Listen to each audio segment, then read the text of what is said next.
Pertanyaan saya, yang belum menikah angkat tangan. Wah.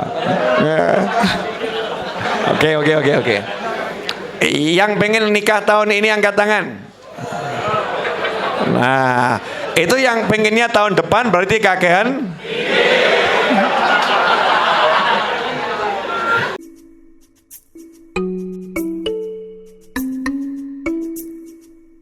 Bismillahirrahmanirrahim.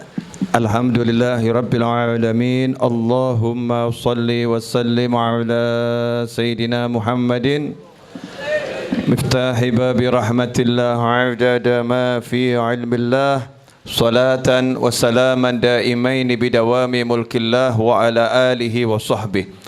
Allahumma shalli ala sayyidina Muhammadin salatan taftahu biha lana futuhal arifin wa tufaqihuna biha fid din wa ala alihi wa sahbihi. Assalamualaikum warahmatullahi wabarakatuh. Bagian terpenting dan seringkali diremehkan dan seringkali dianggap basa-basi adalah membaca sholawat di awal. Ya, membaca sholawat di awal. Kadang kita juga nggak sabar. Kalau ada ustadz di awal pengajian kebanyakan baca sholawat. Ini kenapa kebanyakan baca sholawat?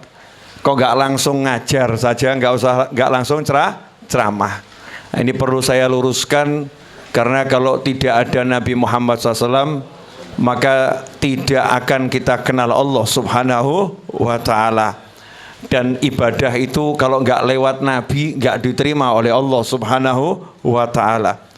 Bahkan permintaan ampun kepada Allah kalau nggak lewat Nabi nggak diterima oleh Allah Subhanahu wa Ta'ala. Sebagaimana disebutkan dalam Al-Quran, walau annahum idzalamu anfusahum ja'uka fastaghfirullaha wastaghfirulahumur rasulu lawajadullaha tawwabar rahimah. Seandainya mereka ketika mereka berbuat zalim pada diri mereka sendiri, mereka berbuat dosa, berbuat salah, mereka itu mau mendatangi engkau, wahai Nabi Muhammad SAW, mau mendatangi engkau, kemudian di hadapanmu mereka minta ampun kepada Allah, dan engkau mau memintakan ampun untuk mereka kepada Allah, tentu mereka akan mendapati Allah itu Tuhan yang maha memberikan ampun dan maha penyayang. Jadi nggak boleh putus dari Nabi Muhammad Sallallahu Alaihi Wasallam. Bahkan ibadah yang paling agung yaitu sholat tidak akan diterima oleh Allah Subhanahu Wa Taala kalau sholat itu tidak ada sholawat kepada Nabi Muhammad Sallallahu Alaihi Wasallam. Karenanya salah satu rukun sholat dalam at-tahiyat adalah membaca sholawat kepada Nabi Muhammad Sallallahu Alaihi Wasallam. Kemudian doa. Seindah apapun, sefasih apapun bahasanya, sekhusyuk apapun orangnya, senangis apapun, bahkan mungkin sampai pingsan 200 kali, oleh Allah Ta'ala tidak akan diterima doa tersebut kalau tidak diawali dengan sholawat dan tidak ditutup dengan sholawat kepada baginda Muhammad Sallallahu Alaihi Wasallam. Makanya Allah mengumumkan dalam Al-Quran, Innallaha wa malaikatahu yusalluna ala nabi ya ayyuhalladzina amanu sallu alaihi wa sallimu taslima. Sesungguhnya Allah selalu bersolawat kepada Nabi Muhammad sallallahu alaihi wasallam. Allah yang maha kuasa, Allah yang maha bisa, Allah yang maha sempurna, Allah yang maha hebat, Allah sang pencipta, Allah Tuhan segala-galanya, selalu bersolawat kepada Nabi Muhammad SAW. Karenanya tanda kesempurnaan iman seseorang adalah orang yang paling banyak bersolawat kepada Nabi Muhammad Sallallahu Alaihi Wasallam. Karena itu yang dipanggil sama Allah untuk bersolawat adalah ya ayyuhalladzina amanu, hei orang-orang yang beriman, hendaknya kalian solawat sebanyak dan sebagus mungkin kepada Nabi Muhammad Sallallahu Alaihi Wasallam dan juga ucapkan salam kepada beliau. Ikhwani rahimakumullah. Pembahasan menarik. Urip ojo kagen mikir. Jenengan sudah praktek ini. Ini kan hujan ya. Hujan kemudian di teras, percikan-percikan air juga akan kena gitu kan. Tapi ya duduk nggak kagen mikir. Coba kalau kagen mikir, Wah, ini kalau virus corona sampai ke sini bagaimana ya? Wah, ini terjangkit semua nanti ini. Karena duduknya di lantai terbuka, nggak pakai masker. Makanya sekarang kalau cari masker repot saudara-saudara. Masuk toko masker habis semua. Bukan diborong orang Indonesia, nggak tahu yang borong siapa. Kenapa? Di jalanan nggak banyak orang Indonesia pakai masker. Buktinya di teras dakwah tidak ada satupun yang pakai masker. Betul. Jadi yang hadir majlis ini orang kagian mikir. Termasuk duduk di sini nggak takut kalau jengking lewat. Betul kan ya? Padahal ini kan ya di pojok sana ada selokan, ada got dan kawan-kawan. Betul kan? Tapi nggak kagian mikir. Jangan-jangan di samping saya copet, ya nggak mikir gitu. Karena bisa jadi salah satu yang hadir ini kan bisa jadi copet, bisa jadi kan ya.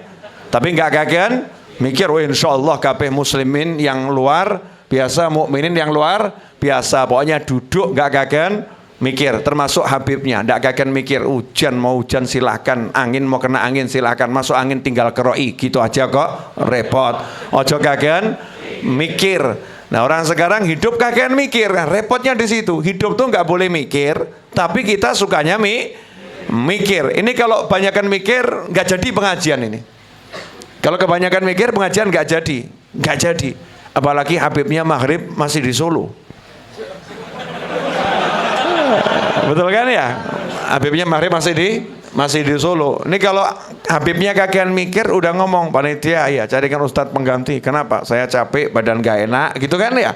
Saya nggak tahu nyampainya jam berapa. Saya nggak kagian mikir. Pokoknya naik mobil sampainya jam berapa ceramah. Nggak ada ceramah nggak apa-apa. Yang penting sampai nggak sampai ya nggak apa-apa. Yang penting udah berangkat. Hidup kok kagian mikir. Lah yang muda-muda ini gagal nikah gara-gara kagian. Lah ya nanti kalau ditolak bagaimana? Kalau ditolak, ini namanya belum melangkah sudah membuat penolakan. Nanti kalau ditolak bagaimana? Kalau ditolak bagaimana? Berarti belum melangkah sudah melabeli saya akan ditolak. Makanya ada teman ngomong, kamu kalau ditolak bagaimana? Tidak ada rencana penolakan. Lah kalau ditolak bagaimana? Enggak ada rencana penolakan. Jadi bagaimana? Ya enggak tahu, rencananya enggak ada kok. Nggak usah dipikir, urip ojo kagian mikir, mau kerja. Nanti kalau bangkrut bagaimana? Masya Allah. Kalau nggak sukses bagaimana ya? Tapi anehnya kalau urusan pengen punya anak nggak pernah ngomong gitu ya. Mas, ya Dik, nanti kalau nggak jadi anak gimana? Jadi lebih baik kita nggak usah berhubungan. Nanti kalau nggak jadi anak kan repot. Pernah ngomong gitu? Enggak, ternyata prosesnya itu enjoy aja, betul? Mohon maaf saya ngomong pakai contoh yang seperti ini dan konten video ini udah saya bilang ini konten bukan untuk anak-anak. Kan di YouTube harus ada live streaming pilihan ya. Tayangan untuk anak-anak atau untuk dewasa. Kali ini bukan untuk anak-anak dan di depan saya ini nggak ada anak-anak. Ini semua insya Allah anak-anak yang udah dewasa. Anak-anak yang sudah dewasa.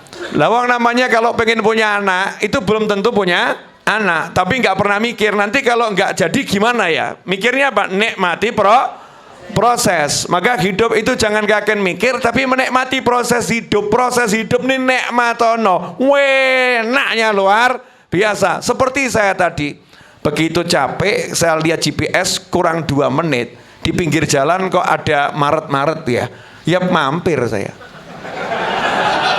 Nggak usah kagian mikir. Panitia telepon silakan telepon sak kemengmu. Ya, panitia boleh telepon, Habib Novel boleh mampir. Saya lihat kok jual kopi, jual teh, gitu kan? Janjian sama panitia kopi, di sana saya pesan teh panas 1. Masya Allah. Ya murid-murid saya udah paham. Habibnya nggak pernah kagian mikir. Seruput. Badan seger ya, badan seger. Kemudian dari lokasi saya berhenti, jalan kaki sebentar, biar seger. Sampai di sini nyiapin kamera, duduk sebentar, kemudian duduk di sini ngomong. Mau ngomong apa? Ojo kagian mikir. Kalau kagian mikir nanti nggak bisa ngomong. Lah orang sekarang mau disuruh ceramah, nanti gimana? Terus ruwet loh, kayak imek cekel tinggal ngomong, kok ruwet gitu ya. Urip ojo kagian mikir. Pertanyaan saya, yang belum menikah angkat tangan. Wah. Oke. Yang pengen nikah tahun ini angkat tangan.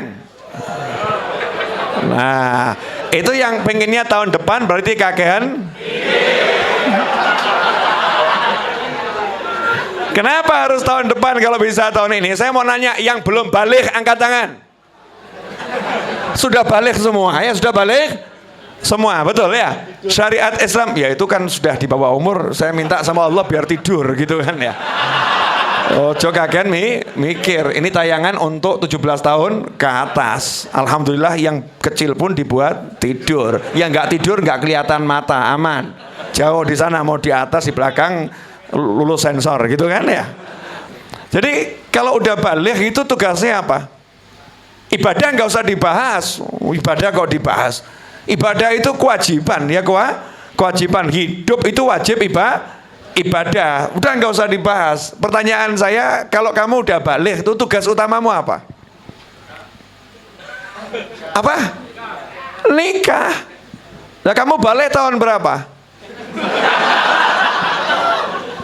Kok nggak nikah?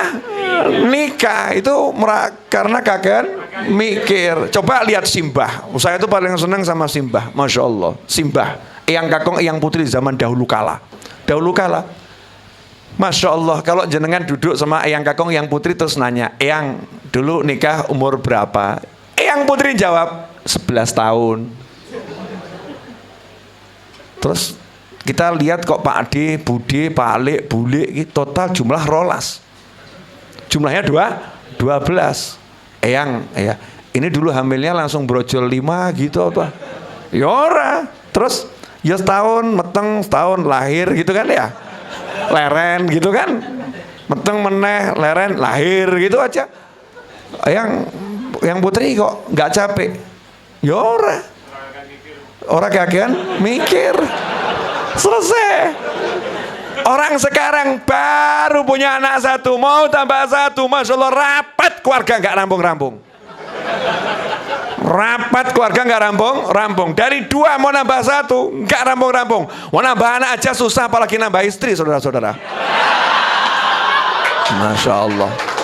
Lo sama istri itu mau nambah anak aja susahnya luar biasa. Kalau kamu gaya mau nambah istri, masya Allah, perang dulur. Buat yang gagal mikir, yang gak gagal mikir ya memang gak pernah mikir dol. Hidupnya enjoy saja. Itu prolog, belum pengajian. Belum, masa begini pengajian. Biar yang di rumah pada melek, ya pada melek.